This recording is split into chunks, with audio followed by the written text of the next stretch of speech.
call the meeting of the Carbon County Board of Commissioners to order. Please rise for a moment of silence, prayer, and the Pledge of Allegiance.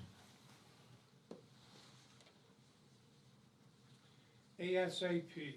Always say a prayer. God our Father, if it is your will, walk through our homes and take away our worries and illnesses. Please watch over and heal our families. Amen. I pledge allegiance to the flag of the United States of America and to the republic for which it stands, one nation, under God, indivisible, with liberty and justice for all.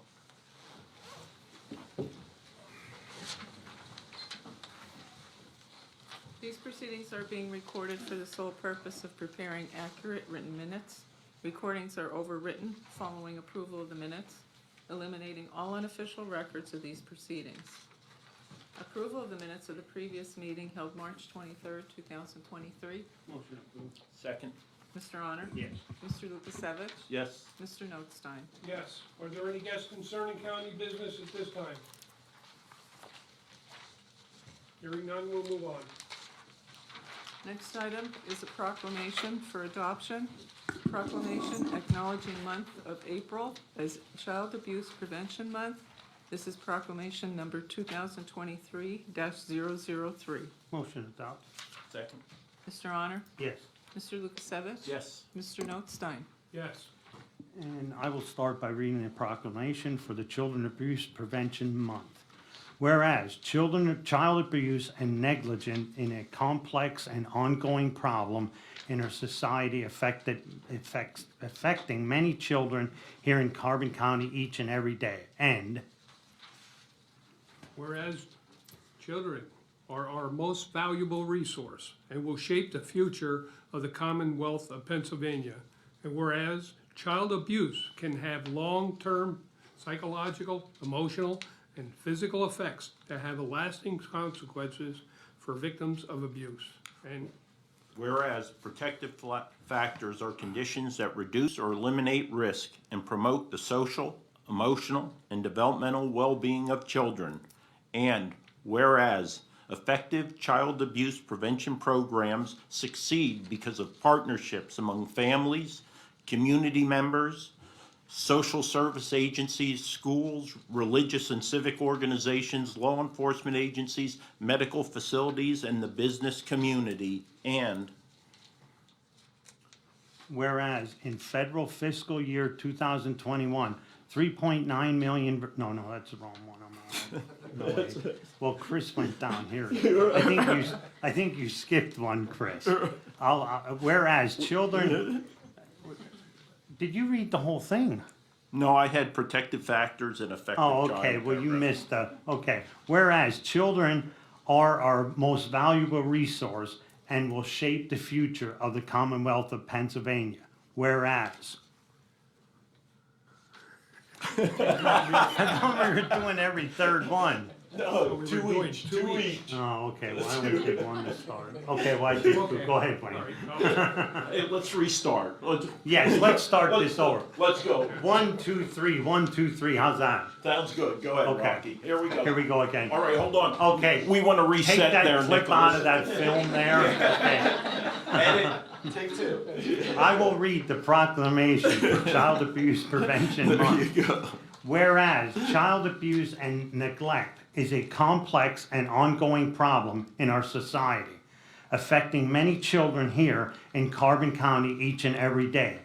And whereas in fiscal year 2021, 3.9 million reports were made to Child Protective Services, and in Pennsylvania, 5,036 reports of child abuse were substantiated in 2021. And Whereas children are our most valuable resource and will shape the future of the Commonwealth of Pennsylvania. And whereas child abuse can have long-term psychological, emotional, and physical effects that have lasting consequences for victims of abuse. And whereas protective factors are conditions that reduce or eliminate risk and promote the social, emotional, and developmental well-being of children. And Whereas effective child abuse prevention programs succeed because of partnerships among families, community members, social service agencies, schools, religious and civic organizations, law enforcement agencies, medical facilities, and the business community. And Whereas our communities are stronger when all citizens become aware of the negative effects of child neglect. Protecting children against abuse and neglect requires the involvement of everyone. A combined effort is imperative to help families break the chain of abuse. And whereas we acknowledge that we must work together as a community to increase awareness about child abuse and contribute to promote the social and emotional well-being of children and families in a safe, stable, and nurturing environment. now therefore be it resolved, the Carbon County Board of Commissioners does hereby proclaim the month of April 2023 as Child Abuse Prevention Month in Carbon County. Adopted this 30th day of March 2023, signed the Carbon County Board of Commissioners, attested Chief Clerk, County Administrator. Jill, Chris, would you both like to come up?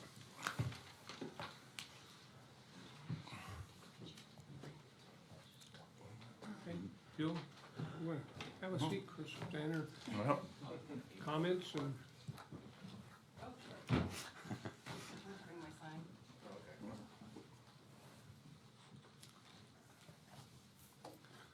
So we thank PA Family Support Alliance for the sign. April is Child Abuse Prevention Month. And they also provided us with flags, blue flags, and blue ribbons. In case you're not aware, join us on April 4th of 2023 and wear blue for child abuse prevention. We're gonna have a flag and ribbons posted on county property to show all the children that were abused in 2022.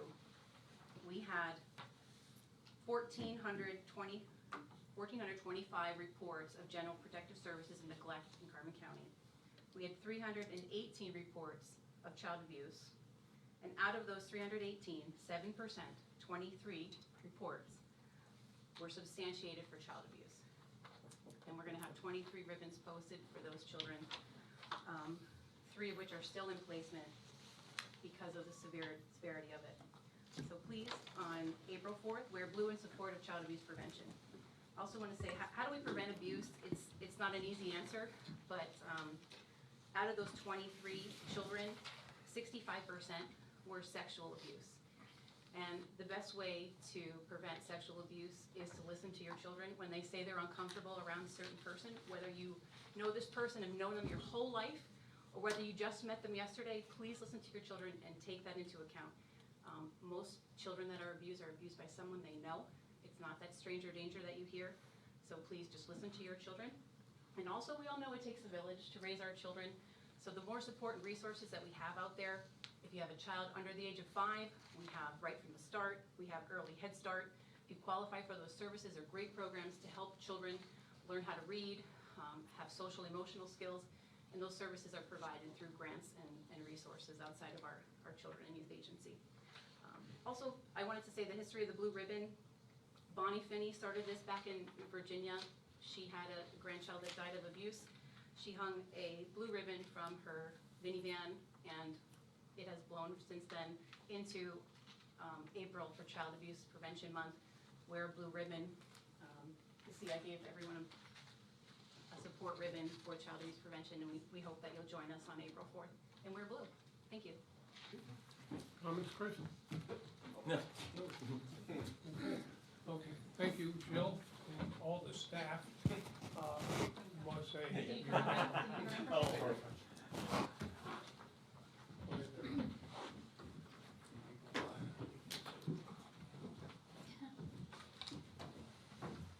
want to say thank you to all the caseworkers. They have a very difficult job, make difficult decisions when or when not to place in placement or take the child out of the home.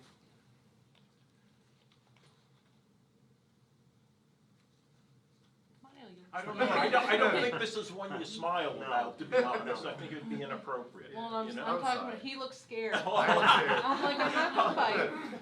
We never got this close to a boss. Thank you. And we are looking for how many employees, caseworkers? Out of 16, we have 9, so Down to 6. 7 caseworkers. If you have a bachelor's degree and want to help children and families in our area, please apply to be a caseworker. Okay, thank you.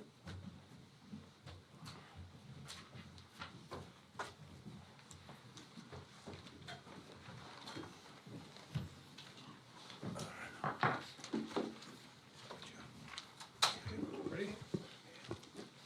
Next item is the report of executive sessions held. There were 2 executive sessions held, one on Thursday, March 23rd at 1 PM for personnel reasons, and one on Monday, March 27th at 8:30 AM for personnel reasons. Department reports, the budget transfers for 2022 and 2023. Motion approved. Second. Mr. Honor? Yes. Mr. Lukasevich? Yes. Mr. Notstein? Yes.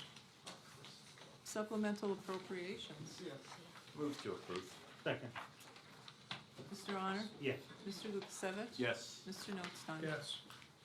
Expenditures, approval of payroll check numbers 74942 through 74966, and direct deposit check numbers 6051633 through 6052057 for the payroll paid through the payroll fund checking account for all county funds totaling $639,939.88. This is the payroll dated March 24th, 2023. Motion to ratify. Second. Mr. Honor? Yes. Mr. Lukasevich? Yes. Mr. Notstein? Yes. Approval of check numbers 235158 through 235243 for expenditures to the general fund clearing account totaling $709,945.71. Move to approve. Second. Mr. Honor? Yes. Mr. Lukasevich? Yes. Mr. Notstein? Yes. The treasurer's report. Motion approved. Second. Mr. Honor? Yes. Mr. Lukasevich? Yes. Mr. Notstein? Yes. The personnel report for county departments. Move to approve. Second. Mr. Honor? Yes. Mr. Lukasevich? Yes. Mr. Notstein? Yes. The acknowledgements for courts and row offices. Motion acknowledged. Second. Mr. Honor? Yes. Mr. Lukasevich? Yes. Mr. Notstein? Yes. There's no correspondence received. Advertising for approval. Authorize the advertisement of the county's intent to enact an ordinance establishing and providing for parking kiosks and multi-space parking meters, unmetered parking lots, and regulating parking, ticketing, and providing penalties for violation. Move to approve. Second. Mr. Honor? Yes. Mr. Lukasevich? Yes. Mr. Notstein? Yes. Boards and authorities, Children and Youth Advisory Board. For appointment, a 3-year term to expire May 1st, 2025. Peter Miller of Jim Thorpe, this is filling a vacancy. Move to appoint. Second. Mr. Honor? Yes. Mr. Lukasevich? Yes. Mr. Notstein? Yes. Housing Authority, resignation. Letter was received from Beverly Zip, submitting her resignation from the Carbon County Housing Authority, effective March 30th, 2023. Motion approved. Second. Mr. Honor? Yes. Mr. Lukasevich? Yes. Mr. Notstein? Yes. Appointment of Dina Fatale of Lehighton, Pennsylvania, to fill the vacancy and serve as a member of the Carbon County Housing Authority, term to expire December 31st, 2023, due to the resignation. Move to approve. Second. Mr. Honor? Yes. Mr. Lukasevich? Yes. Mr. Notstein? Yes. Housing Authority, resignation, letter received from Lisa Vignon, submitting her resignation from the Carbon County Housing Authority, effective April 17th, 2023. Motion accept. Second. Mr. Honor? Yes. Mr. Lukasevich? Yes. Mr. Notstein? Yes. Appointment of Paula Fougere of Lehighton, Pennsylvania, to fill the vacancy and serve as a member of the Carbon County Housing Authority, effective April 17th, 2023, with the term to expire December 31st, 2024, due to the resignation. Motion approved. Second. Mr. Honor? Yes. Mr. Lukasevich? Yes. Mr. Notstein? Yes. Resignation, letter from Bill George submitting his resignation from the Carbon County Housing Authority effective March 30th, 2023. Move to accept. Second. Mr. Honor? Yes. Mr. Lukasevich? Yes. Mr. Notstein? Yes. Appointment of Derek George of Lehighton, Pennsylvania, to fill the vacancy and serve as a member of the Carbon County Housing Authority, term to expire December 31st, 2027, due to the resignation. Motion approved. Second. Mr. Honor? Yes. Mr. Lukasevich? Yes. Mr. Notstein? yes, Clerk of Courts, Vertical Filing Systems. For approval and execution, the proposal from Hanel Storage Systems of Warrendale, Pennsylvania, for the Clerk of Courts Office, new location on the first floor of the courthouse, under PA State Contract 4400025388, 2 units totaling $143,712.72. Installation, $23,477.84, for a total of $167,190.56. Motion approved and execute. second, Discussion. All right. A vote by me in favor of two of these mechanisms, devices for the clerk of courts, would equate to my agreement with the unnecessary transfer of the clerk of courts office to the former adult probation space on the first floor. The cost of the unnecessary move is approximately $600,000. $600,000 for an unnecessary move of the clerk of courts from its current location, where it effectively and efficiently carries out its mission and its tasks, to a spot that will have to be significantly renovated to accommodate it. There's no doubt the district attorney does need some additional space. However, not at the cost of $600,000 or creating a problem for the clerk of courts to consistently and effectively carry out its primary task. The clerk of courts and its personnel and the district attorney's offices both have unique interactions with the courts. Unfortunately, with the minimum space available in the courthouse, we are always challenged to accommodate the staffs and their responsibilities that they have. Just 2 weeks ago, might have been 3 weeks ago, when we talked about the loan that we had to take to cover some of our funds, my colleague mentioned in reference fiscal responsibility, right? Maintaining a current fund balance. Right now, we have about $4.8 million in the capital funds project, getting ready to start the courthouse renovation project. So now we want to go ahead into that project. We want to throw in $600,000. Plus, there is a discussion of a potential another $335,000 for audio equipment for the courts. I am not comfortable, nor do I believe, that the financial resources are available to support all that is planned in the courthouse renovation.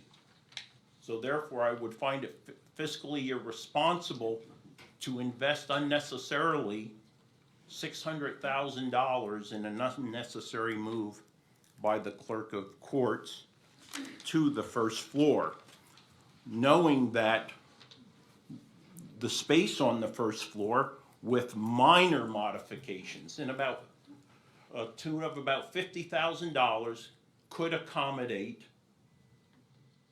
the district attorney's office, because it would include the old adult probation plus the 2 former public defenders' space. If the district attorney was to move from its current location down to the first floor, it would be increasing its space 42%, from about 1,129 square feet to 1,729. And then the clerk of courts would have a slight diminishment of the square footage. By going to the first floor, the district attorney not only would gain additional square footage, but also access to a conference room that it does not necessarily have convenience access to. So therefore, as we go for a vote, I will be opposing 2 units for the clerk of courts, as it would infer that I support any move of the clerk of courts unnecessarily from its current position. A motion to make this move passed 2-1 a few months ago. In moving the clerk of courts to the first floor, we would be keeping those offices all in the former adult probation area. The 2 small offices or rooms where the public defender previously occupied can now be used by adult probation or attorneys that have to meet with their clients. Note that most of our visitors to the second floor, to the clerk of courts, are there to pay their fines. So why unnecessarily send those people throughout the courthouse to pay their fines and bills when we could do it on the first floor, right where security is at? It's inconvenience to the district attorney as well, where the courtrooms are on the second and third floor. So while your calculations say the cost might be $600,000, I would dispute that, because some of those renovations must be done no matter where or who we put in those particular offices. So The only modification that needs to be done is painting, carpeting, and wallpaper at approximately $25,000 compared to $579,000. And I'm gonna ask the clerk of courts, do you need to move? I do not. Did you request to move? I did not. And I'd like to make a comment if I could, Wayne. I believe your comment just now, the majority of the people coming to my office are to pay. That is incorrect. The majority of the people that frequent my office are court employees. We have increased our online payment significantly, which has reduced the public coming to my office. So Tyra, would one Rotomatic or one of these systems be sufficient if you were not to move? And because I recall, we have $87,000 budgeted for that? That is correct. I would only need one. Okay, thank you. I have a functioning one in addition to the new one. Okay. did you ever ask the district attorney what his requirements would be for the filing in that first floor? Well, I will tell you that previously I met with the district attorney and provided him an alternate plan to the unnecessary move that is being promulgated by yourself and the DA. And I mean, my comments on the renovation of this, I mean, I think we were gonna try and do, some of this ourselves before this project even started, and, I thought our estimate to do that carpet was $30,000 alone. And I'm looking at we didn't find out what the ceiling was gonna cost and everything else. And the only thing that's different about here is one extra filing system, because the way I understood it, there was one in the budget already for this year, if I'm correct. Am I correct? Yes. Yes, that's correct. So Yep. now, and that's what I said, we're ballooning this out of proportion. And I think one of my reasons for this, and I'm going way back to one of our first meetings, and I think everybody sees how the nature of people have changed over the last 2 years, what kind of security you have to do. And I just remember one of the points that was the first thing that was told to me, that they have to keep the door locked, they're afraid of people coming in. And in today's society, we have security is number one. And by being downstairs, they're 20 feet away from the 2 guards at the front door, and there was always discussion about it. Yes, there's guards upstairs, but if somebody comes in here and wants to attack, then people upstairs are for the courtrooms. If they leave, if there's 2 people in conjunction with trying to do something, that's taken away from the courts. So I'm just going back to the whole thing, and I think this is blown out of proportion what it's gonna cost. It would be the cost of taking the wall down, and I don't see where much of the other costs would be in it, except redoing the floor to hold the weight. I estimate it's probably costing maybe somewhere around 200,000, different than if we would, whoever would move in there. Well then, Commissioner, you forgot a meeting we recently had with Boyle Construction, who's overall responsible for this project. $350,000 for general construction, $70,000 for ADA improvements that kick in because of that, $85,000 for the Rotomatic, $50,000 more or less for the furniture, $25,000 I said for painting, carpeting, and wallpaper.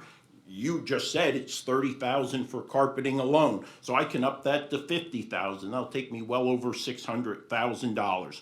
So the public defender, or excuse me, the district attorney, individuals who go to meet with the district attorney and the lawyers, right? What type of individuals are they? Are they any better or any worse of a security threat than what is going into the clerk of court's office? Individuals who have already been convicted of a fine or been required to make payment versus individuals who may not yet even have been sentenced, so we don't know their guilt or innocence. Who is a greater threat in the courthouse to be wandering around on the second floor? Again, fiscally responsible, security, common sense is all right here. And we're getting ready to throw all three of those away right now, right? Laying the groundwork for a significant error. Again, not doing what's in the best interest of the taxpayers or efficient, effective, and responsive county government. So you don't want to, if the clerk of courts would stay upstairs, you do not want to address any ADA issues then? Is that what you're telling me? No. Well, then don't include No. them within this budget It because. is, it's a that bu- requirement, Commissioner It is a Arner. requirement, but it's something we picked to redo the bathrooms. We have bathrooms that have steps going up that handicapped people can't even get at. And that has nothing tied to the clerk of courts. Okay, It so does let's- for the money, but this is something that we wanted to generally do anyway. If, it's not making any difference, we're still gonna do the bathrooms. Are you suggesting if she stays up there, we don't do anything? We don't upgrade the bathrooms or anything? So let's go from 600,000 to 125,000. So let's go ahead and throw. The only reason this 70,000 ADA is being thrown in there isn't because of the will of these three commissioners to throw it in there. By law, we're required to. We sat there and spent minutes talking about how could we avoid that $70,000 ADA upgrade. Again, it was done in executive session and it was talked about. How could we avoid that $70,000?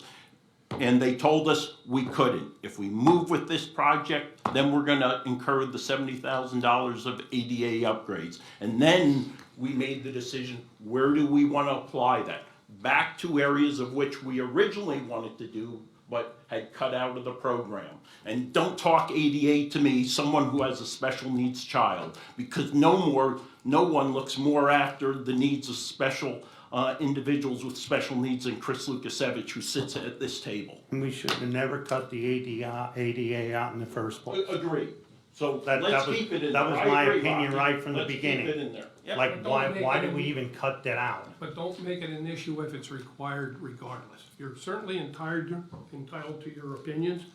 I have a different perspective. I think your numbers are off. You're just playing the numbers games, and that is. Well, then we might as well fire Boyle Construction, because they're giving numbers, and we're taking them in. So we should be firing them. if we're And getting we accurate. won't know what the numbers are until the bids come back. We're just speculating what it costs. Yep, they're estimates. Yeah. They were sure accurate on 44 Susquehanna and 76, so I'll give them that. Yeah. Surprisingly, I think. Well, this is a little bit of a different issue. This Yeah. is working on a Yeah. building that's 100 and some years old. Yeah. It's a little different than working on a newer building. Yeah. Any further comments? We're good. No, we're No, good. I'm fine. Okay. Yeah. Mr. Honor? Yes. Mr. Lukasevich? No. Mr. Notstein? Yes. Next item, the Prothonotary for approval and execution. Proposal from Hanover Storage Systems of Warrendale, Pennsylvania for the Prothonotary's office.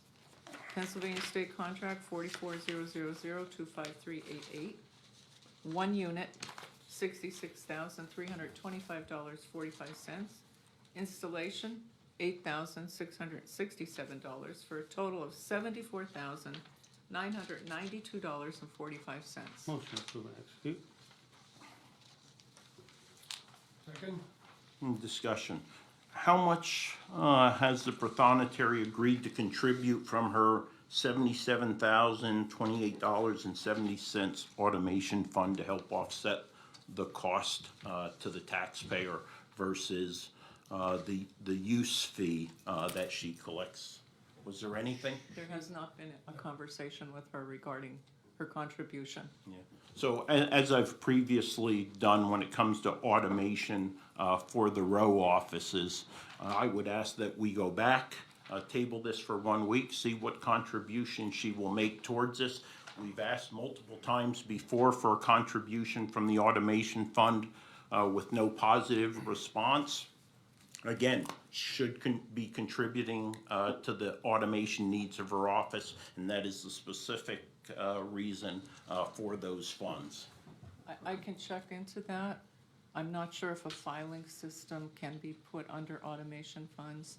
I know that she is to contribute to the Tyler project, since that involves software and moving documents through a paperless system.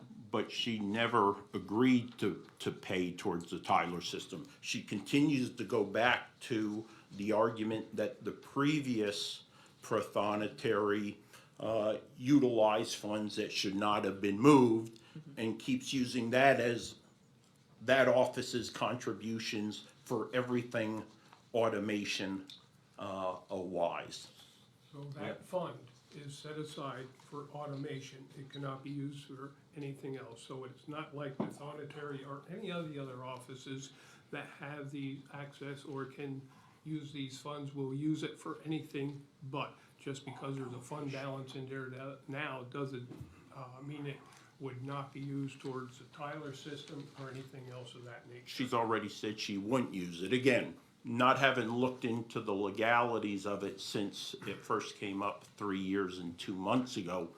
Automation fund, Rotomatic is an automation device. It makes work more effective, more efficient. So your only argument is that she should be helping to pay or. Well, yeah, absolutely. But Yeah, it does need to. absolutely. She does need that equipment, and this is the second filing system that Yeah. failed in her Yeah. office this year. Fortunately, they were able to repair a board in the controls of this unit. There are several other units similar, clerk of court, public defenders.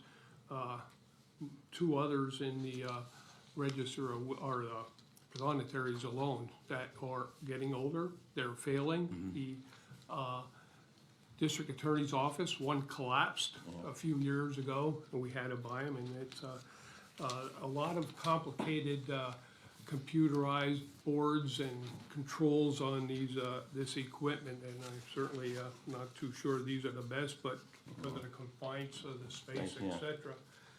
Another reason, another on-scene expenditure this year, so. Yeah, we absolutely need this one. Yeah, We've we seen do. it. We know that obviously it's. Yeah, and I It's think, how we're gonna pay for it. yeah, and the Right, thing yeah. about it, I think what we have to, like, we got hit, I mean, through the renovations, we got hit with 3 of them.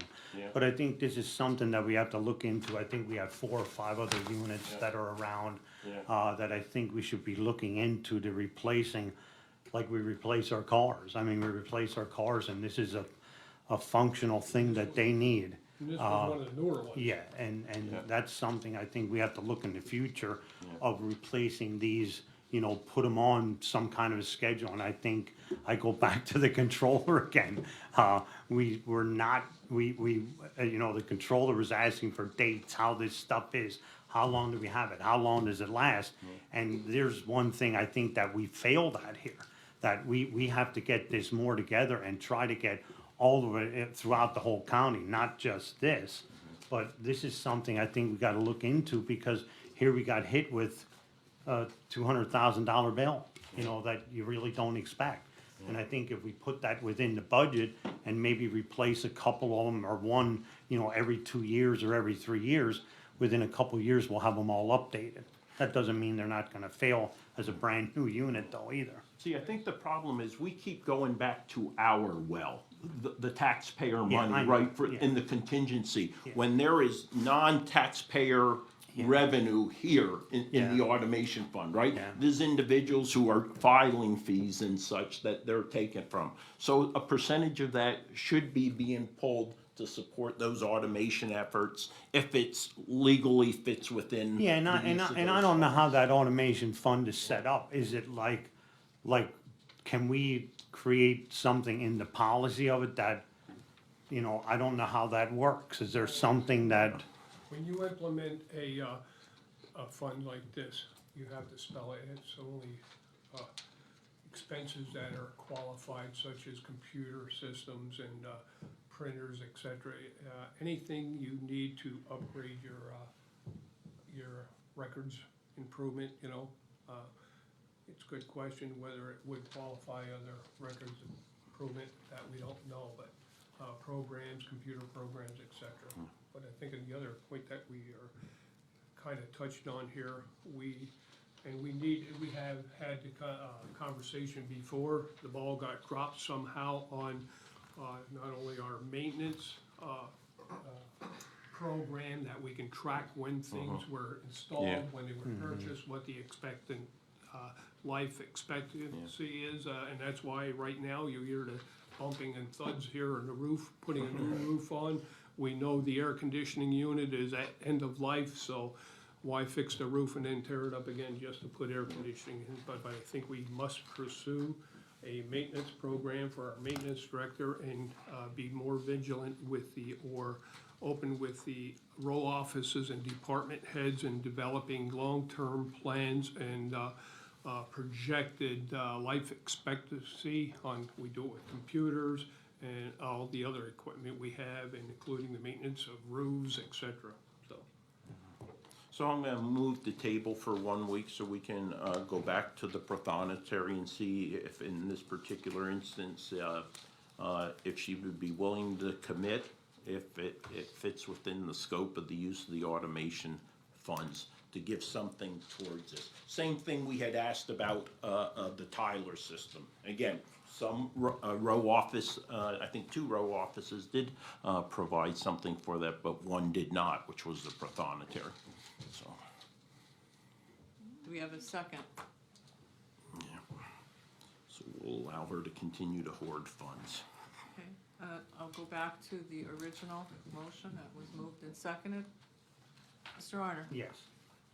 Mr. Lukasevich? No. Mr. Notstein? Yes, Next item, information technology for approval and execution. A 1-year renewal service support agreement with Visual Sound Incorporated of Broomall, Pennsylvania, for the audio and visual technological equipment located at 44 Susquehanna Street at a cost of $5,789 for the term of April 1, 2023 through March 31st, 2024. Move to approve and execute. Second, I guess, on discussion, was this, what did we only have on, was it only a 1-year warranty originally or what? Yes. Oh, okay, You know, with the contract. Yes. okay, all right. Okay. And Mr. this Honor? was budgeted, I understand. I hope it was. I hope it was. Right, yeah, I think Jerry did. Yeah, all right, yeah, Okay. all right, yeah. Mr. Honor? Yes, Mr. Lukasevich? Yes. Mr. Notstein? yes, Insurance for approval and execution. The Loss Control Program Administration Policy, appointing Lisa O'Donnell as Loss Control Coordinator. Move to approve and execute. second, Mr. Honor? yes. Mr. Lukasevich? Yes. Mr. Notstein? yes, Purchase of service agreement. For approval and execution, a purchase of service agreement under a Sourcewell contract with Edwards Business Systems of Wyomissing, Pennsylvania, for 1 HP copier printer at a total cost of $1,250.71, with the charges of .01592 for black and white and .07359 for color copies billed quarterly for the animal shelter. Maintenance will be fixed for the first 3 years with a 5% increase on the anniversary of install. Move to approve and execute. Second. Mr. Honor? Yes. Mr. Lukasevich? Yes. Mr. Notstein? yes, Register of Wills for approval and execution, another purchase of service agreement under the Sourcewell contract with Edwards Business System of Wyomissing, Pennsylvania, for a BizHub copier printer at a total cost of $5,148.07, .00515 for black and white, .04136 per color copy billed quarterly. Maintenance will be fixed for the first 3 years with a 5% increase on the anniversary of install. Motion to approve and execute? Second. Mr. Honor? Yes. Mr. Lukasevich? Yes. Mr. Notstein? yes, The Sheriff's Department, for approval and execution, a license agreement with Permitium LLC of Pineville, North Carolina, for an online license to carry permit application to be associated with the PFAs.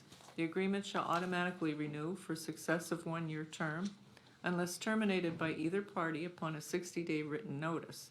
A convenience fee back to the county of $5 will be charged for each application submitted. No cost to the county. Motion to approve and execute? Second. Mr. Honor? Yes. Mr. Lukasevich? Yes. Mr. Notstein? yes, The Solicitor's Report? Thank you. Used county equipment, used equipment that was referenced in the previous resolution 23-007 of March 16, 2023, was posted for sale and no bids were received. So it's necessary to request authorization to dispose of the equipment. Move to approve. Second. Mr. Honor? Yes. Mr. Lukasevich? Yes. Mr. Notstein? yes. Nothing further. For any further business? Hearing none, Commissioners' reports. Mr. Honor? I just want to thank you for the services that everybody on our today's agenda that resigned, that were very good people on our committees, and I want to welcome the new ones that are coming. We did have a meeting about the courthouse renovation. We still have to meet with all the departments yet on how we're going to do this, but we sort of broke it down into, like, I think the first floor is going to be like done in 2 sections. And then there's gonna be another move, then the second floor will be worked on, and then the third floor, but there's a lot of details that have to be worked out between everybody. I mean, we sort of just started preliminary things, so we'll get that together. And one of the other things I just wanna bring up, yesterday, and this was something that's been like irritating me for probably a year already, our bridges that we have. We did get a report on our bridges. We have approximately, I think, 4 bridges that are in need of work. And it's something that can't be put off on these. I don't feel like we have like a 5-year or a 20-year plan. It can't be done. I think some of this has to be done, and we're talking about saving money. We have to fix some of these bridges when they cost only $200,000-$300,000 to fix them now, instead of replacing them at millions of dollars. And if the news would please do me a favor, and I've been down there before, go down to the one where they're working at 443 where the Borough Building is, on Penn Street. I was there this morning. That bridge is terrible. It's a place where, I mean, we can't close the bridge because it's useful to the community. You know, and you see it in some of these other communities, if it's Strasburg, when they close a bridge, that affects all the business, because no matter what PennDOT says, the people are not gonna go by their approved routes. They're gonna go the routes that they were always used to. And I said, I was there this morning, I'm shocked at what our bridge looks like. I have the pictures, I could send the media any pictures, but go down and take a picture of it. There's holes in the bridge, and it was not like that a year ago. When the project started there in 443, when you would come to the stoplight there at Pizza Hut, you could see, and there's traffic backed up. Where are they gonna go? Our bridge, our route to go.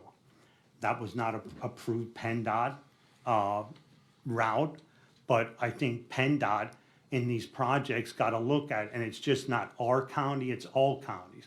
When they have an approved route, our people are gonna go the easiest route, which is affecting our bridges. And like I said, it's not our county, it's every county. I think when they ruin, and they're gonna say that the people shouldn't be on there, but they're gonna go there. In fact, the other night, I think on Channel 16, the guy from PennDOT, he goes, well, we know that they're gonna go on them routes. Then when they plan them, just like we do, we have overruns for things. Why don't they have overruns? They spend billions of dollars on a highway, but they can't give $5 million to a county to repair these bridges that are getting damaged. And I think their excuses of saying it's not our fault is over with, because they know where people are gonna go. So I mean, I don't know, and I said, in fact, the guy that was here yesterday said about it, oh yeah, and not, I mean, they gave a well report on it. I mean, I think, they spelled it out pretty much what it is, and that's a service that we have. You know, it's not the state, but I'm like fear of what our future is gonna be like. We're talking about the taxes. If we get hit with a bridge or 2 or 3 of them, that's gonna cost us $5 million. Where are we gonna get $20 million? And why aren't there some, and I think yesterday David Bodner from planning said he might be able to get a grant for it, but there's never any kind of coordination with that. I mean, we've been complaining about this bridge for a long time. You know, nobody comes in here and says, you know what? And they closed the bridge. Like I think 2 weeks ago, they closed our bridge. They closed the entrance to it. Either way. Now, it would have been nice to say, you know what? We're closing this bridge. Wouldn't it be a good idea, while this is closed, while we're working on 443 till 2025, wouldn't it be a good idea to try and work on that bridge and fix it?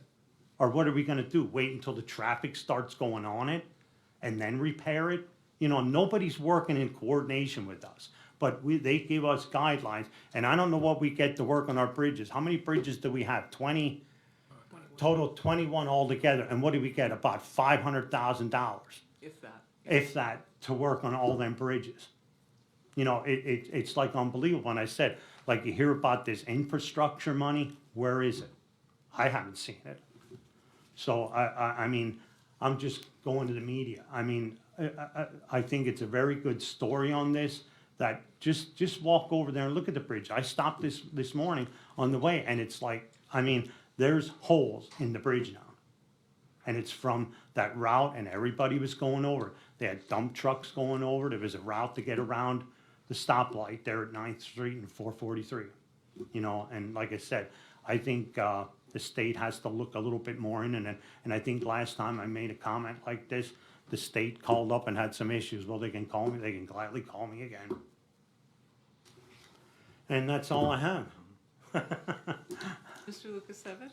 Yeah, first in regards to personnel, it said lament the resignation of Kathy Kramer from Nesquehoning.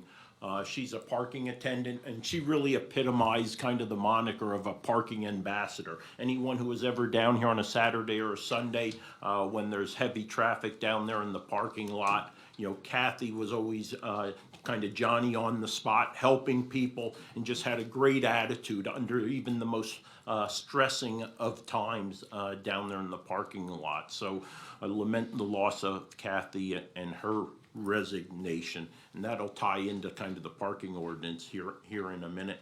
Did want to make a mention, because I saw Dan Kunkel is here. That brought to mind the fact that we this week we have provided the opportunities for accepting applications for the Open Space Advisory Board through the end of April. That's that 7-member board that we're having established as an advisory board to the Board of Commissioners in regards to how to utilize funds to obtain or protect open space and ag land. And that's available at carboncountypa.gov, that application. Clarify, when I voted against the Rotomatics for the clerk of courts, my reservation opposition, obviously, I think it was obvious, was to the one that was not budgeted for and is being brought into the project for the courthouse. The clerk of courts previously did budget for one that we approved in the 2023 budget. Whole home repair program, we did receive our first, or our funding, and it was $1.053 million. And that was actually about $6,900 above what our normal allocation was. We were informed out at CCAP in one of our conferences, there are a couple counties that for some reason didn't accept the money, so that money was redistributed, so we got about an extra $6,900. Make no mistake. 6,900, 69,000. 6,900. Yeah, you know, it's something though. But, you know, and in that regard, make no mistake, that which the elected officials of the borough of Jim Thorpe have failed to do when it comes to 204, 206 Center Avenue, that is my focus for at least $50,000 of that, right? It's a crying shame what has taken place up there at 204, 206 Center Avenue. And these are the type of funds that can help do what needs to be done in regards to taking care of our citizens and addressing the blight problem. The parking ordinance, 3 big changes. I expected Amy, James, or Ryan were gonna ask anyhow. So we have fine increases that are taking place, and we can send you the actual comparison of before and after. It's a small uptick. We previously had approved using a collection agency, let's call it, versus the magistrate to go after fines. So that has been added to there. So anything over 14 days that are in arrears, it goes to T2, who's our parking authority, and they go head out and collect those funds. And that has been gaining us some revenue that we previously would not have collected, mostly when it comes to out-of-state individuals. And then the third change then would be in regards to the rented spaces. During snow and ice events or emergencies, the renters are now required to move their vehicles all the way up to the north end of the parking lot, so Larry and the maintenance team can more effectively and efficiently, you know, clear the parking lots. And the risk is you don't move it, you're fined, or you're towed. So again, fine increases, using that third-party collection, and rented spaces were the 3 major things that I had seen in the ordinance change. Lastly, I'm gonna mention, because there were questions here and comments publicly made, the Board of Commissioners stated that in March we would produce kind of a challenge for those individuals who felt their compensation was not fairly adjusted after the salary study. That policy was published, I believe it was this morning. It went out to the department heads and row officers. So that formal process is out on the street. That's all I have. Yeah, well, first of all, I want to thank the children and youth workers, the case workers, for what they do. They make some extremely difficult decisions, whether to keep a child in the home or not. But recently, they had a little luncheon with for the police officers, and it was good to hear, talking to police officers, how they respected our caseworkers and how they come out there and work together in getting the child put in maybe a proper placement into a foster care, or keeping the child at home. But they were awful grateful for the work that they do as well, because they see it firsthand when they get out into these homes. And I believe these homes are not always the nicest places to be. They're filthy, overcrowded, several people living there, but it happens in good homes as well. But I want to thank those people. I can't thank them enough for what they do, and like we said, you know, we're looking for caseworkers all the time. Being down 6 or 7, it's difficult to keep them. We all know about our water issues again, now at the 44 building. Sprinkler head failed and flooded the floor. We were extremely fortunate. It was not in the room where the machines are stored. Some of the black bags did get wet, the carrying bags, and maybe there was, the one I looked at had a electrical strip in there that maybe we shouldn't be using, so but they can be cleaned up, the bags themselves cleaned up, dried, and used. Currently, the elections is still on the 2nd floor. We're able to move the computers and phone lines and that, and make room for them to operate out of that same building. Hopefully, by Monday, they'll be back Well, in there. yeah, We'll but see. I think by Friday, they should, well, actually today they might be taking all the fans out. And then tomorrow we should be able to move, the elections back down, because they have to start verifying the machines on Monday. So they're gonna need the space there, but it looks good. I mean, I think the outfit that did the cleaning did a very thorough job, very, very thorough. Yeah, the main damage was in the conference room, meeting room, on the floor in particular. The closet where the sprinkler head failed, of course, that was bad, took the ceiling out, but we're very fortunate again on, and we're gonna have to make a decision like we had here on replacing the flooring possibly, or whatever we have to do, so we're still in the preliminary estimate of damage and what we have to do to get that building back up. The adjuster will be here at 12 o'clock. So, So here we go. and I think what Wayne's talking about is the carpet. I said it's clean water, you think, but it's still sort of contaminated because it's in rusty pipes and, you know, and all these things were made with oil to manufacture the pipes, you know, to roll them. And what winds up happening, that contaminates the carpet. And I think we're very lucky. I think the only thing that really got the major damage was the carpet. And it looks like all the carpet will be replaced, just for that reason. Yeah, we did move our 4 meetings that we habitually have down there. Ag land planning, animal shelter, and council of governments have been temporarily relocated to the commissioners' conference room for a month or 2. Sorry to cut it in your report, Yeah. but there was stuff we forgot. You got- Right. The other thing, as you can hear today, they're working on the roof, the air conditioning units, because it'll be, what, another 2 months or so till that project is completed. They're finally here working on the elevator. Yes, Hopefully within, what, 2 weeks? we might have a ribbon cutting for that. Yeah. What do you think? After 3 months, they're working on that. It's a busy place with the issue and the water leak here on the 3rd floor, so that project's going on, and eventually this summer, we're getting ready to go out to bids on the paving of this parking lot. So it doesn't end there, we have to look at repairing the footbridge, pedestrian bridge here, so don't get too used to coming into the Yeah. parking lot and using that bridge, you may have to still climb the Climb up a steps ladder. Oh, no, the elevator might be fixed by then. No. So, yeah, we, a lot of things going on.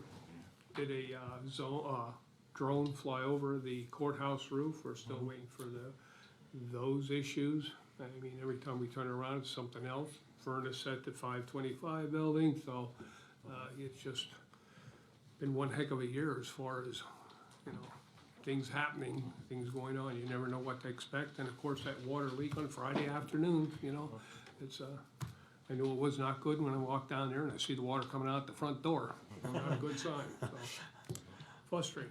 The other, I think we covered most of the other maintenance projects, but things are moving along. If you drive past the 525 Street building, they're putting the sheeting on the walls. They're supposed to be working on the roof this week too as well, weather permitting, and hopefully that'll be done next week, weather permitting. So the roof, just the roof part, but they are getting there, so. I think that's all I have for one day. Meeting adjourned. Amy, welcome back for a week or two. Good morning, Ed. With regards to the parking ordinance, can I get a copy of the fine increases for the? Certainly. Why were there so many resignations and changeovers with the housing authority? I don't know. I think it's just, I mean, there have been people, I think, that have been dedicated for years. One And, yeah, health issues. yeah, and it's like, I mean, People just decided. yeah. It's, Yeah, it was just like, it just seemed odd that there were. Like a wave of. Yeah. Yeah, How many members are on that board? 9? is it 9 or I 7? think it's 9, somewhere around there. I can It's get 7, that I think, number. I think it's, I'm not sure, it might, I think it is 7, I thought, I'm not sure, but, I'll check for you. Yeah. I'll give you that number before you leave. Okay, thank you. Just to confirm, for the clerk of courts filing system, you purchased the 2 even though Tyra said she only needed the 1, correct? It was a 2 to 1 for that? yes, It was 1 if I state where I was at. yeah, we would have needed 1 either way.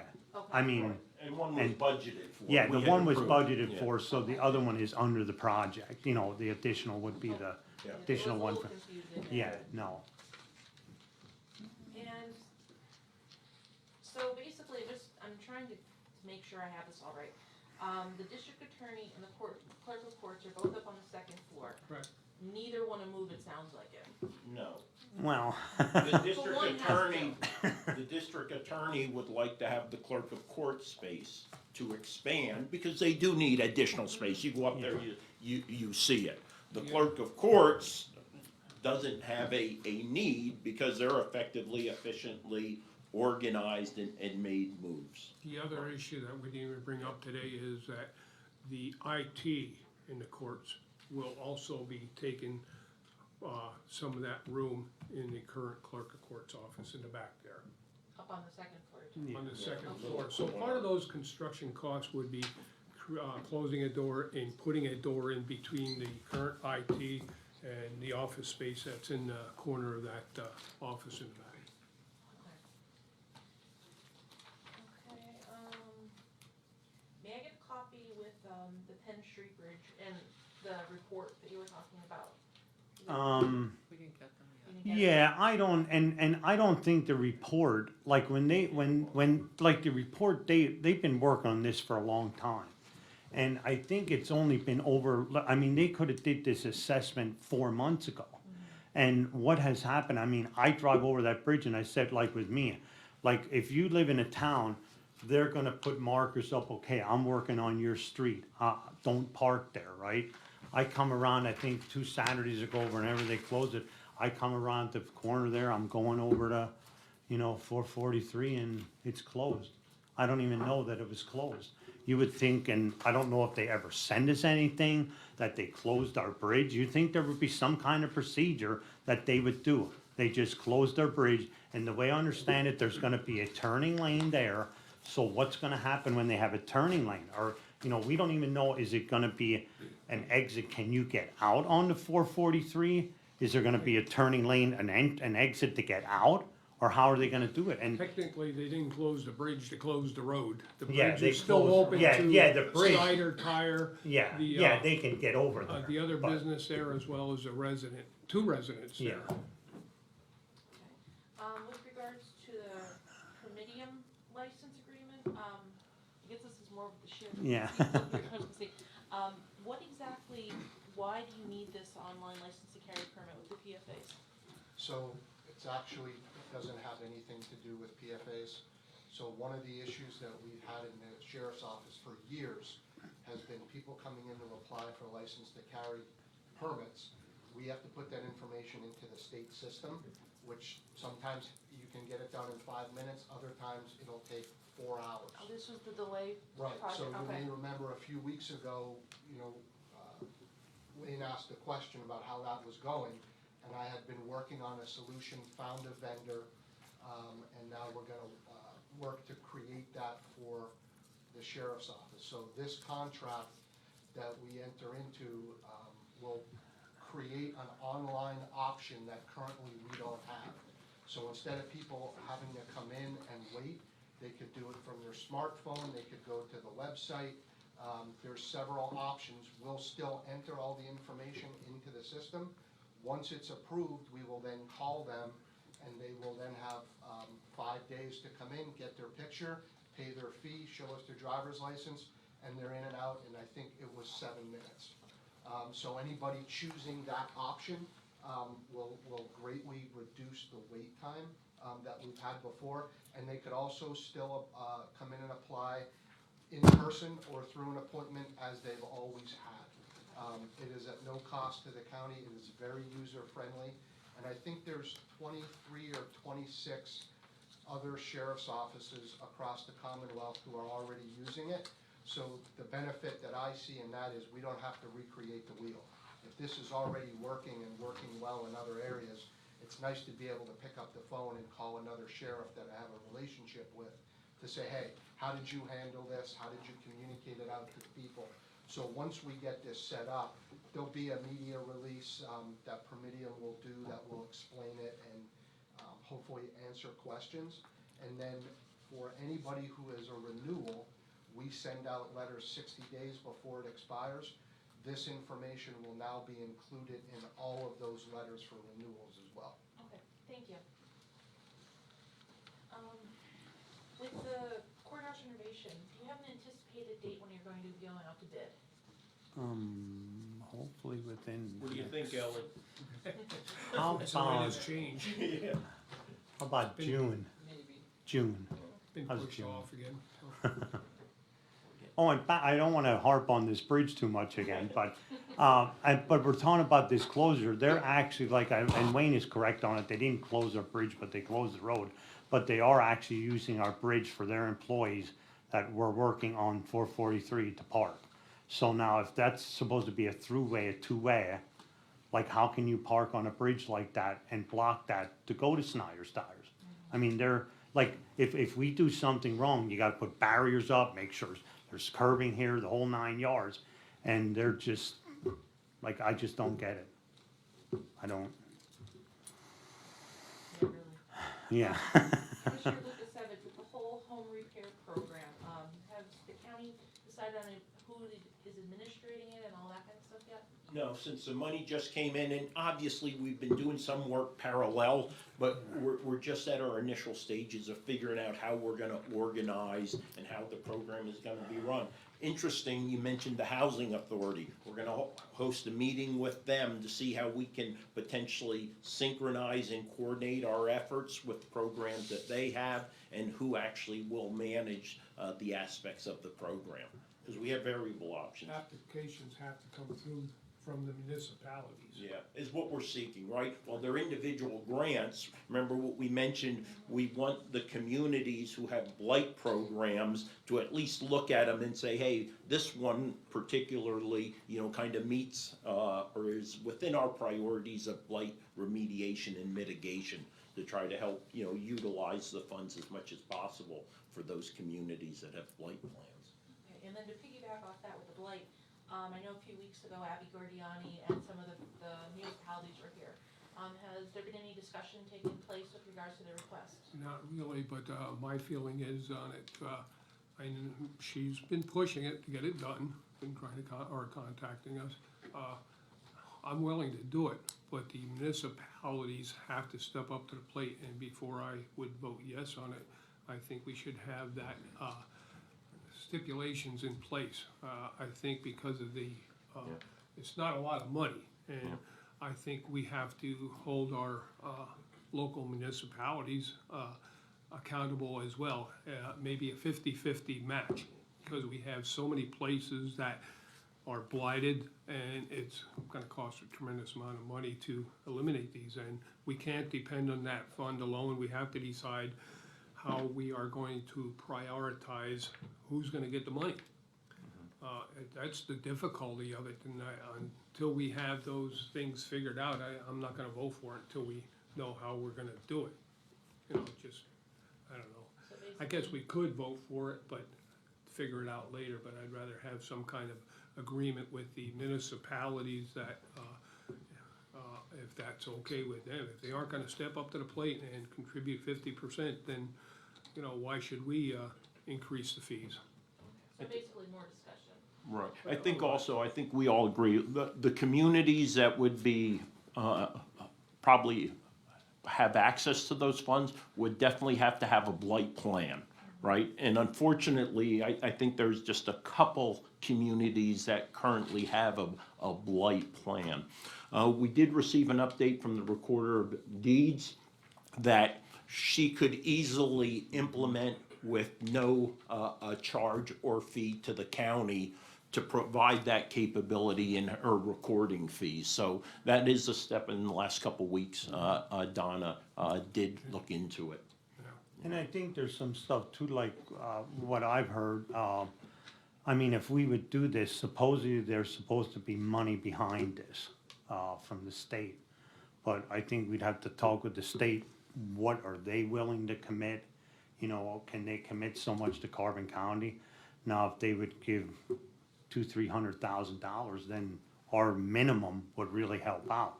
Then it would help out, maybe you could give, you know, 5, 6 projects, $50,000. But right now, it looks like how would you be able to even distribute? Like last year was a good year. What was it, $93,000 they took in? So now in this year, if there's not that much transfers, are we even gonna have close to that? What are you gonna do with $80,000 throughout the whole county? I mean, we need millions of dollars. Well, the other thing in there, I think we should include with a max as well, whether it be Yeah. 25 Yeah, or, Yeah. or 50,000 per municipality, because yeah. I have a feeling we're gonna get a lot of applications, so. Yeah, so we have to set a limit on that as well. We just can't give 80,000 here to one municipality. You know, it's gonna take 50 years to we'll never catch up. No. Amy, DCED did state at our CCAP, our Commissioners Conference, that they expect the whole home repair program to be a recurring program, you know, so it's not a one-off. At least that's what DCED, the program manager for the whole home repair program, that is the vision. So, but again, that can't be used for demolition, right? So that's one part of it, you know, so you have to take all these different pieces and bring them together to, and you know, with our double home problem we have here, the side-by-sides, makes it challenging. Thank you. With regards to the building here, have you guys got your insurance adjuster figures for all the damage? Probably after today, I have all the figures, like all the damages, and we were even putting in like lost time for hours when we send people home. In fact, I'm giving that to the adjuster today, so we should have everything, hopefully, again, by the end of the week, tomorrow, that, I mean, he said as soon as he gets it, he's gonna process it. And, then we have to sit down and figure out how we're gonna do it with everybody moving offices around here. I see Mark smiling. So I don't think it's gonna be as big as a project like the courthouse is. I mean, this here, we can move people around and, you know, some maybe working remotely. But, we should be able to manage this pretty well here. I think I'm finally done. Thank you very much. Okay. Right. Just talk about how important it is for the Child Abuse Awareness kind of month, and kind of make that proclamation. Well, I think the public has to be aware how important it is to report any suspected cases of child abuse. Hospitals, doctors, et cetera, schools, where a lot of the referrals come from, as well as police departments when they get into some of these situations, domestic disputes, et cetera. But even the public, a neighbor, has to be aware of some of the signs, the bruising all the time of the child, or other, I can't think of any other things offhand, but if they suspect sexual abuse or anything, behavioral health issues with children or neighbors that you might see that seems odd to you, it is better to call the child hotline, make that referral, let children and youth come out and assess the situation and make a decision there. And a lot of times when these things are, if there's multiple children in the home, it's not only one child, they have to investigate the other children. They have to investigate or talk to all the residents of the home. A lot of times you'll have multiple family members, grandparents or aunts or uncles living there or whatever. The child, if it's in a daycare, they'll have to be investigated or talk to anyone that has been coming into a frequent contact with that child has to be contacted and interviewed. So these cases can be very short or very extended periods of time. We had a near drowning of a child not too long ago. Unfortunately, the child survived, but the child and the family was from out of county, out of state. So it makes it very difficult for our people to investigate a lot of these people. It could take days, and they only have so many times to start their investigation. It has to be, as soon as it's reported, they have so many hours to start their investigation, and it could be rather extended. And a lot of these occur in the evening or at night. So when they get called out to these things, especially from the police departments, more so than during the day. So it's extremely important that the public is aware or looks for the signs of possible child abuse or mental issues that could be caused by sexual abuse or physical abuse. The only other last thing they wanted me to ask, is there any trainings going on at the training center this weekend, or any burns or anything like that? Yeah, we've been doing our practice right now. We're gonna do one Saturday. It looks like a washout, but I think the first interior firefighting class starts early April, the 4th, I believe. The sheriff has 2 active shooter training sessions. Both of those, 3 are actually scheduled for the training center for the police building. So, yeah, it's getting scheduled. We have other courses scheduled for the year. So it's starting to get used. Everybody's chomping at the bit to get into the burn room. We'll be doing the final cure burn, what we're calling, and Prackton will have a company donating some equipment, burn cribs, I'll call them, where we set the pallets in, and we'll do some experimental burns with some seasoned firefighters to determine where we place the cribs, how many pallets we can put on. The ceiling temperatures, we have thermal cameras that we can tell the temperatures, and we'll restrict the amount of temperatures we're allowing in the rooms, probably around 500 to 800 degrees at ceiling temperatures. So things that we have to, each room's different because of the airflows, when the windows are placed, where the walls are, etc. So it's still gonna be a learning experience for us and how we wanna best protect that building from overburns as well. Anybody, even instructors, we will have a facilitator from the committee, and we will work with developing other facilitators that are gonna oversee all the events. And there are cameras all 4 sides of the building, etc. And we'll have people inside with thermal cameras to make sure they aren't overheating the rooms and damaging the block walls. So, getting there. We're there. We're there. So, okay. Anything else? That's it. You did.